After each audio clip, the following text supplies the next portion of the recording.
The Hummer EV is insane. It offers the largest battery pack of any EV on the market. It offers the most horsepower of any pickup truck ever made, and it weighs in at over 9,000 pounds. For that, it has some haters. They think it's too big, too excessive, and too fast. But I think all the haters are wrong. The Hummer EV is perhaps the coolest electric car of the 2020s, and I'm going to tell you exactly why.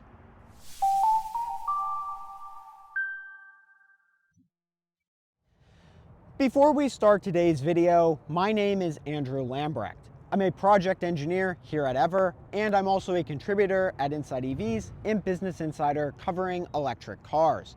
If you're curious to see how the Hummer EV performs off-road, we will be launching a separate video discussing everything pertaining to its off-road capabilities. That video, when it's live, will be linked right up there. The Hummer EV first launched in late 2021, making it the second electric pickup to hit the market in the United States, right behind the Rivian R1T. From day one, it was designed to do everything: out off-road, out tow, and just flex on all the competition, internal combustion and electric alike. And for 2026, it's only gotten better. Underneath, the numbers are borderline absurd.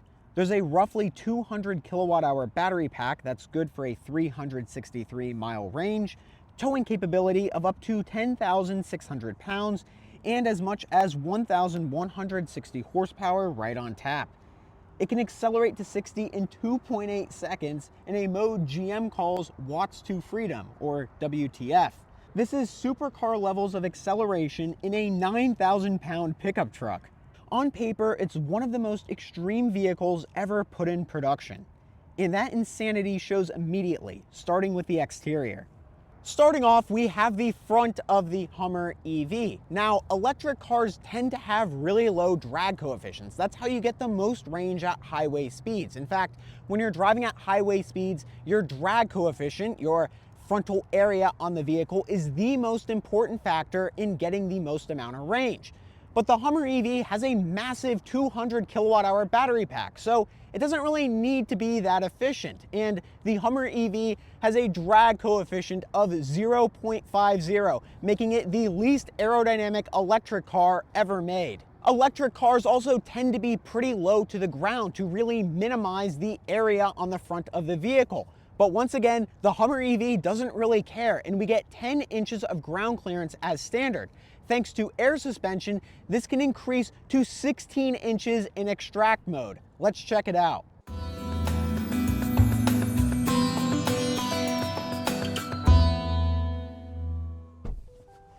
So now we are at 16 inches of ground clearance.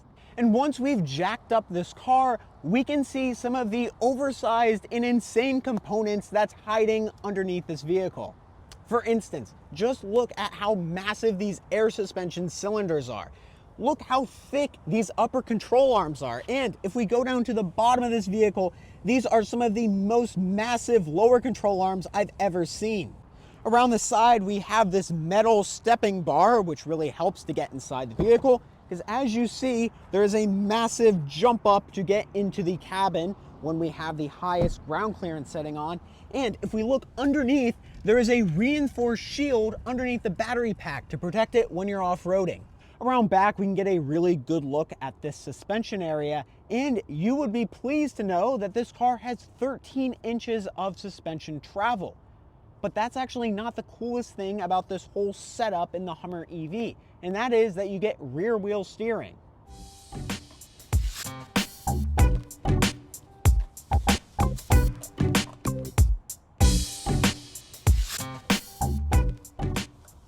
And the Hummer EV actually has 4 steering modes. The first one is normal steering, so the front wheels will turn and the back ones will just be normal. They won't move at all.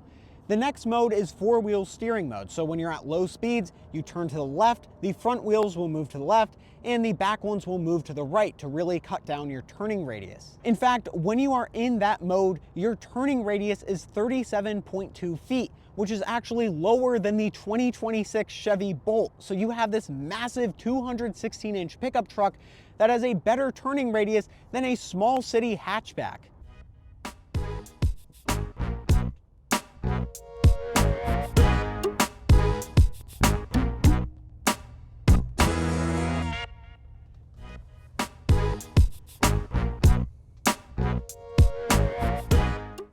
All right, that was pretty crazy. And as you can smell, that actually burned a little bit of rubber as I was making those really sharp turns, because this car is very heavy and there's a lot of force on those tires. The next mode is crab mode, and a lot of people are familiar with this because all the wheels will turn in the same direction. This allows you to drive diagonally, and this can really help out in certain off-road situations.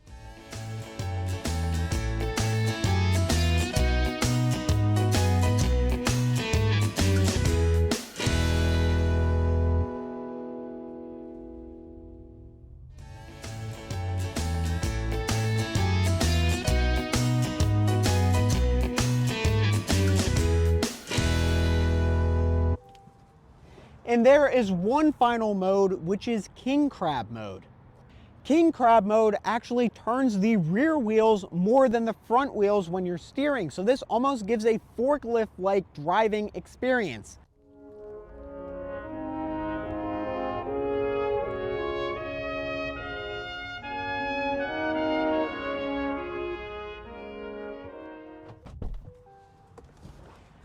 That was a very peculiar experience.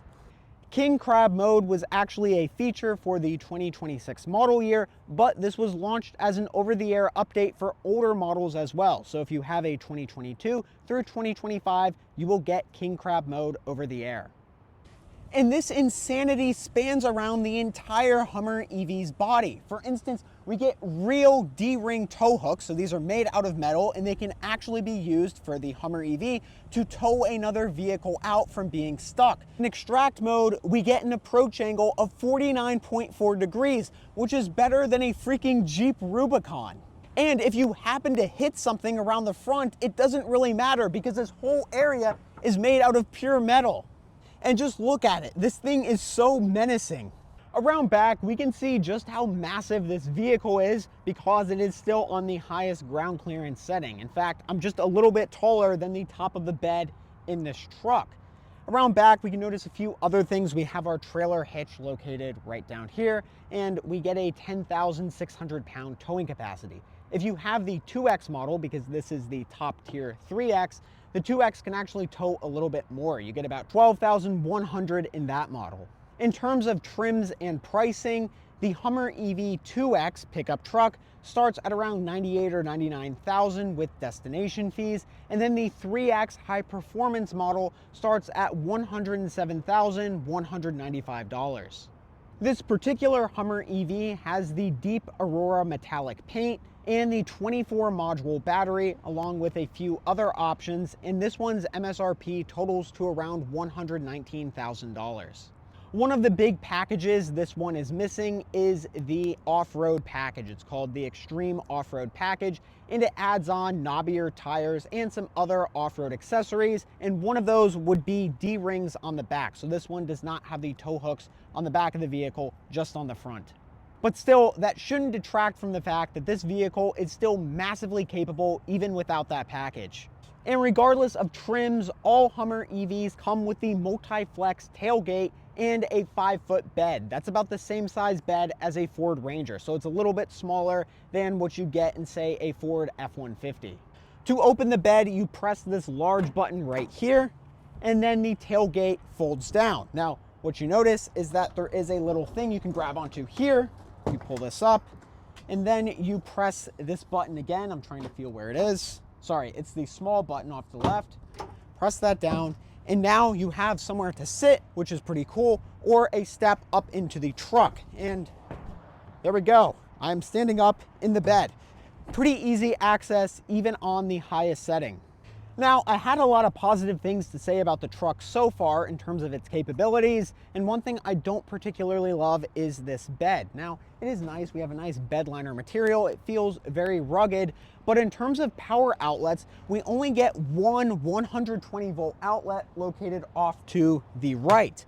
And the issue with this one is that it can only do 400 watts, so you can't even level 1 charge another EV from the back of your Hummer, and that really sucks. I've actually level 1 charged other EVs from the Silverado EV, which is on the exact same platform as this, and that one you can do it. But in the Hummer EV, you can only push 400 watts through this outlet, so that is a little disappointing. Now that said, the Hummer EV can do V2V and V2X, so you can use the actual charging port to offload power to another EV, but you can't do it through any of the outlets in this car just because they do not supply enough wattage. Still, if you're going to use this truck tailgating, you're going to be more than able to power a lot of equipment like blenders, TVs, all that stuff from this outlet. You can also get a full-size spare in this truck, but it will sit on top of the bed. So it's not like the Rivian where there's a lower area in the bed where you can put a full-size spare. You will just have to mount it inside the bed. But the bed isn't the only area for storage in the Hummer.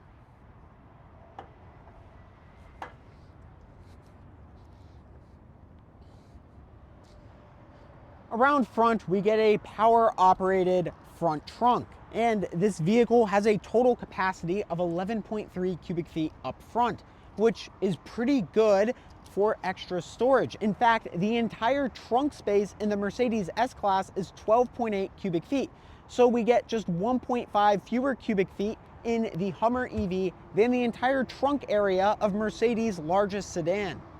The front trunk isn't all that notable, but we do have a few little hooks down here if we want to tie something down. Overall, pretty solid front trunk. When it comes time to get inside the Hummer EV, you open the door like so, and this is a normal door handle. It's a regular mechanical latch. There is no electronic mechanism here. Now, once you open the door, three immediate things will stick out. First off, the Hummer EV has frameless windows. That's really interesting because not many off-roaders besides the Ford Bronco have frameless windows. The next thing is that the roof can actually come out. Now, we will show how to remove this roof in our off-roading video, but each of these panels, there are 4 of them, they can come out pretty easily. So there's a couple latches here and here, and then you simply push up the roof and then you can take it off. I'm not going to do it right now because it's wet and I don't want to get soaked in water. Now, the other really interesting thing are the seats. Now, these seats can actually raise up just like that. Once you raise up the other side, you can see that there is plenty of space in here. Now, it's not totally flat. There's actually the subwoofer for the Bose audio system and some other stuff kind of sitting in this area.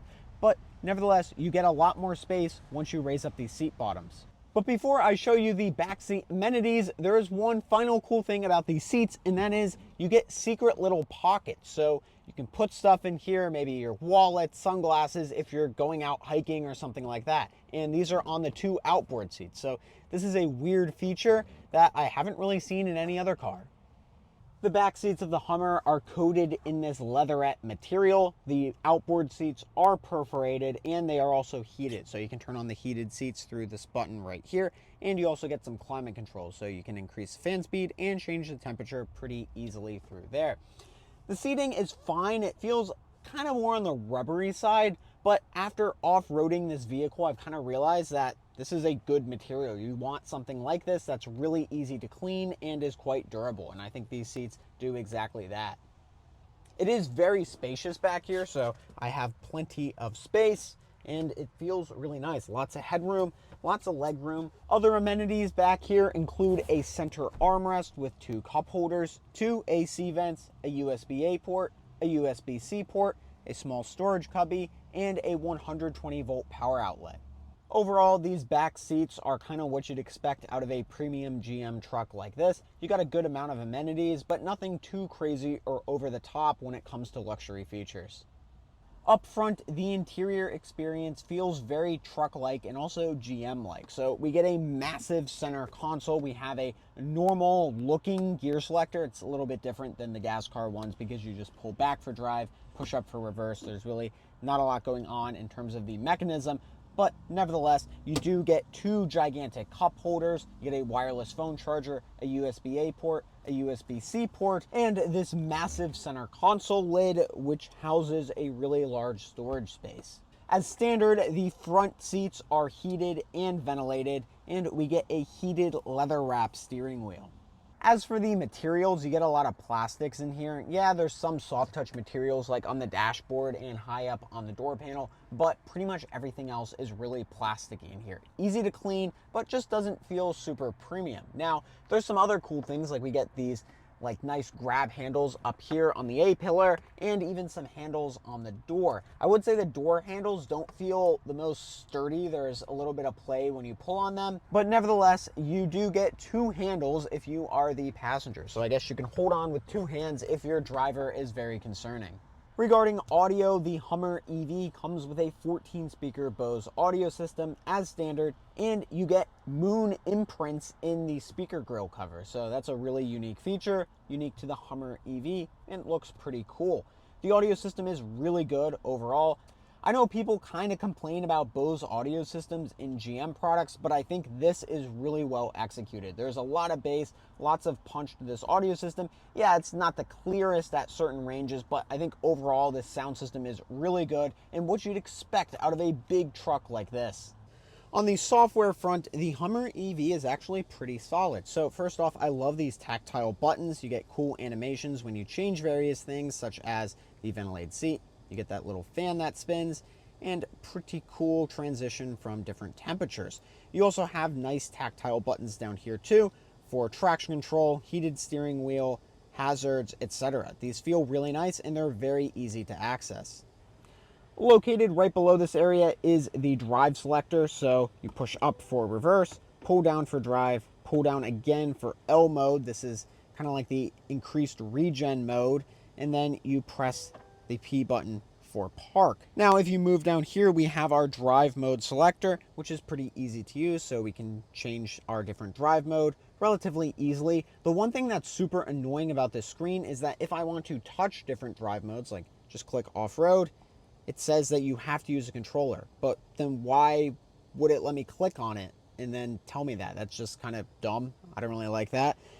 Now, if you want to change your air suspension, you can do it right here. So then you can increase your air suspension, and then you will see right up there that your air suspension is increasing. If you want to go to crab mode, you press and hold this button right here, and then you get this cool animation up on the screen, and now you are in crab walk mode. And likewise, if you want to go to king crab mode, you press and hold right there. And actually, I think I got to get out of crab mode.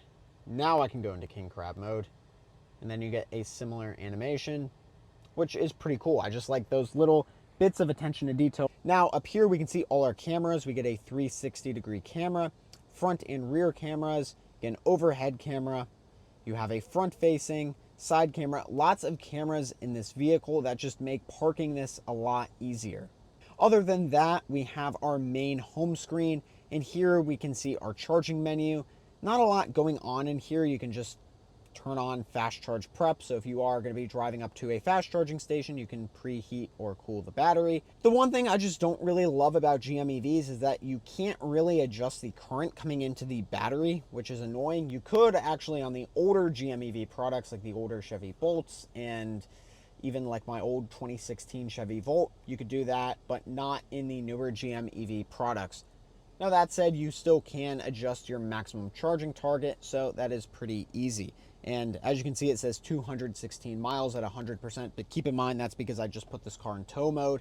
If I change it out and go to normal mode, so I slide back over there, we'll give it a second to refresh. And now that boosts the range up to, well, it's just going to continue climbing.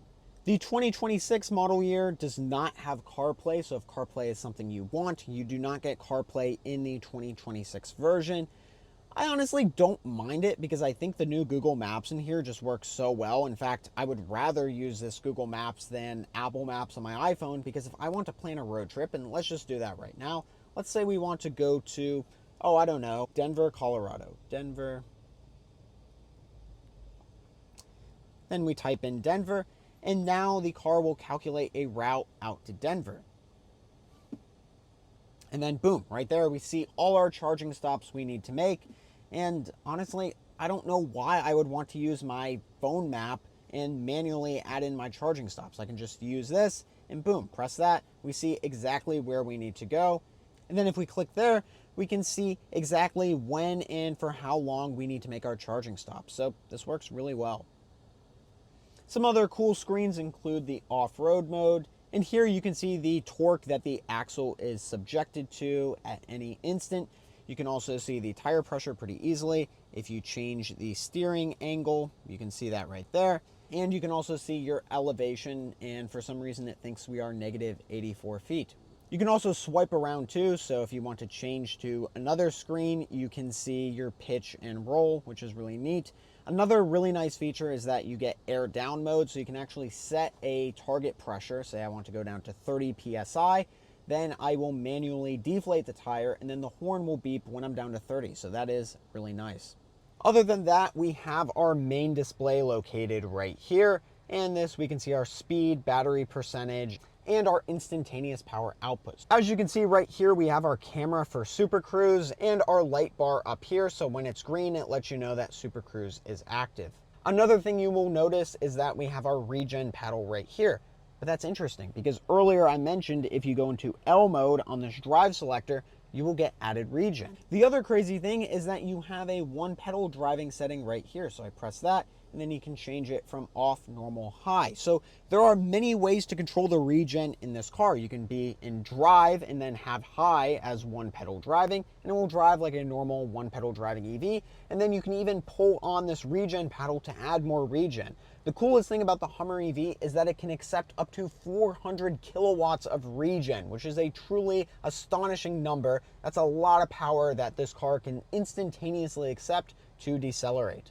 Finally, two interesting things is that we have more moon graphics on this gauge cluster, and located off to the left, we can roll down all the windows with one button, and then you can also adjust the tailgate or open up the front trunk. But the all windows down at one time button is pretty nice.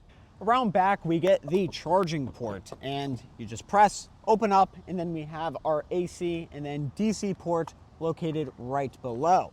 Now, the Hummer EV has a very interesting battery pack, and that is the battery pack normally operates at 400 volts when you're driving, but if you're at a high voltage charger like an Electrify America, Iona 350 kilowatt stall, then the battery pack can act as if it's 800 volts. Basically, the battery just changes its configuration from parallel to series. With this massive battery pack, the Hummer EV has a peak charging rate of 350 kilowatts and a pretty decent charging curve as well. In Todd Malogny's State of Charge YouTube channel, he got the Hummer EV to go from 10 to 80% in about 41 minutes. For AC charging, the Hummer EV can accept 19.2 kilowatts, which is a really large number, but you always got to remember that this car has such a large battery pack, just over 200 kilowatt hours usable. Efficiency-wise, I've been getting around 1.6 to 1.7 miles per kilowatt hour, which is the worst efficiency I've seen in any electric car. Why is this car so efficient? Well, we have these grippy tires, tons of weight, lots of rolling resistance, and the least aerodynamic form factor of any electric car on the road. But thanks to this large battery pack, I estimate around 320 to 340 miles of real-world range. In fact, I haven't really seen this car go below 1.5 miles per kilowatt hour, even on long highway stretches. So I would say this car should at least, at the bare minimum, get 300 miles of range, which is really good. Now that's enough talk of charging. Let's get the Hummer out on the road and see how it drives. All right, we are now driving the Hummer EV. Let's accelerate.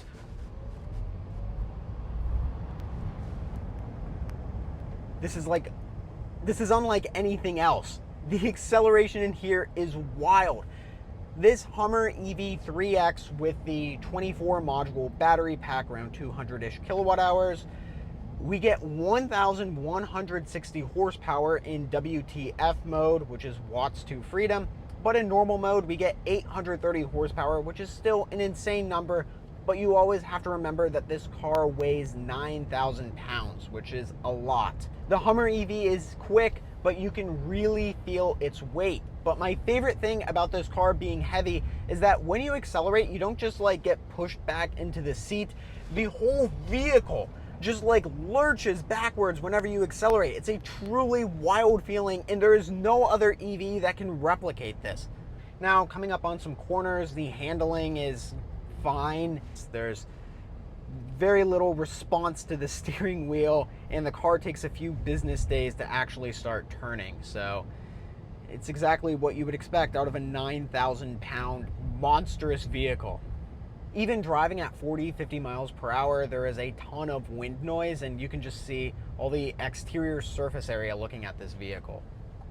Now we're about to get on the highway, but since this road is pretty empty, I figured it would be a great time to check out watts to freedom mode. So you have to first stop the car. So I usually just move off to the side, then press the traction control button 2 times, 1, 2, and then you enter watts to freedom. It lowers the vehicle, and then you can do a 0 to 60 launch. So right now, just making sure there is no traffic. I'm gonna take off my hazards. Do this launch, left foot on the brake, right foot on the accelerator, let go.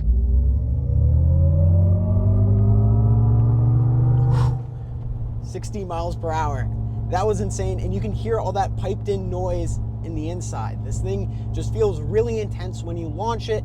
I don't have my V-Box on me right now. It didn't really feel like 2.8, just being totally upfront. It feels like more in the low to mid 3-second range.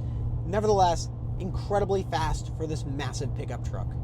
When you're on the highway, this thing is pretty noisy. There's just a lot of wind noise going on. There's a lot just going on with this vehicle in general, from the removable roof. A lot that kind of creates more noise, more NVH. But I'd say it's fine. It's not really that crazy. It definitely feels quieter than a Jeep or something like that. But this vehicle is kind of shaped like a brick, so there's that.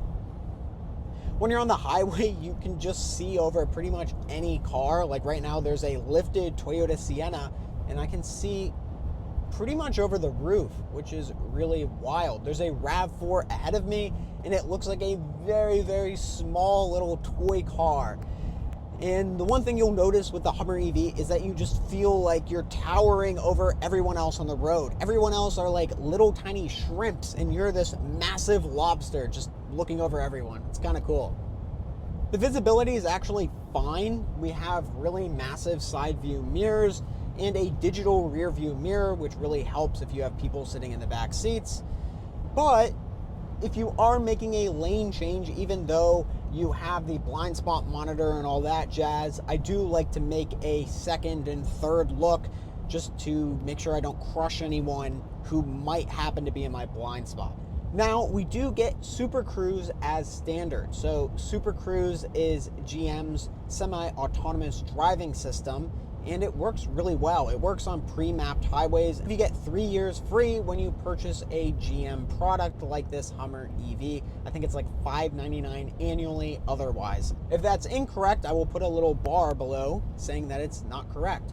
But nevertheless, Super Cruise works really well. In fact, I've really enjoyed my time using Super Cruise. I think this is one of the better driver assistance features out there, and even though it only works on highways, it hasn't made any mistakes at all. There were never any times when I thought that this car was too close to other vehicles or making any unsafe maneuvers. I felt this is a really, really solid system. The one thing I love about Super Cruise is that it is hands-off. So it's turned on right now. There's a green bar that illuminates on the top portion of the steering wheel, and I simply look forward and the car will continue driving itself on the highway, centering itself in the lane without requiring any input from me. Super Cruise is nice as well because you do have concurrent steering. So that means you can override Super Cruise, like if I want to steer more towards the right or left portion of the lane, and then I can let go and then the car will center itself once again. Super Cruise can also make automated lane changes. It can do it on its own, or you can have it make changes if you just put on the blinker. So right now, if I want to get into the lane next to me, put on my blinker, let go of the steering wheel, let it change lanes, and then I manually turn off the blinker. Works really well. Overall, in terms of the general driving experience in the Hummer EV, it's really good. I always smile when I get behind the wheel. And the thing is, the Hummer EV is obnoxious. It is wild, but that's the fun in it. It's fun to have a car that just does something really different that no other vehicles do on the market.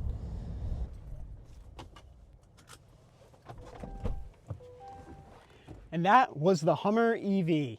As you can tell by my enthusiasm, I love the Hummer EV. Yes, it's ridiculous, obnoxious, heavy, any crazy adjective you can think of, this car is. But that's what makes it so awesome. It's unlike anything else on the road. It's incredibly quick, capable off-road, and it's got plenty of range to get you from point A to point B.